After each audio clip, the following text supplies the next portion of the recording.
Saudi আরবে পবিত্র হজ পালনের সময় তীব্র তাপদাহ ও অসহনীয় গরমে মৃত হজযাত্রীদের সংখ্যা 1,000 ছাড়িয়ে গেছে। আবার অনেক হজযাত্রী নিখোঁজ হওয়ায় তাদের পরিবারের সদস্য এবং স্বজনরা উদ্বিগ্ন হয়ে পড়েছেন। এবারের হজের সময় প্রচণ্ড তাপপ্রবাহে বিপর্যস্ত হয়ে পড়েছেন সৌদিতে অবস্থানরত বিভিন্ন দেশের হজযাত্রীরা। পবিত্র মক্কা নগরীতে তাপমাত্রা রেকর্ড হয়েছে 51.8 ডিগ্রি সেলসিয়াস। এদিকে হজ করতে আসা অনেক হজযাত্রীকে খুঁজে না পেয়ে তাদের স্বজনরা হাসপাতালে খোঁজ নিতে শুরু করেন। অনেকেই সামাজিক মাধ্যমেও সাহায্য চেয়েছেন বলে জানা গেছে।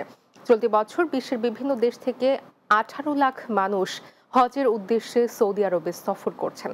তবে এদের মধ্যে অধিকাংশই বয়স্ক এবং দুর্বল। সৌদিতে এবারের গ্রীষ্মের তাপমাত্রা অসহনীয় পর্যায়ে পৌঁছেছে।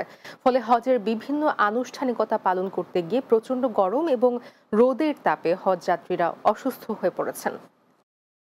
ওয়ালটন এসিতে ইনস্টলেশন একদম ফ্রি।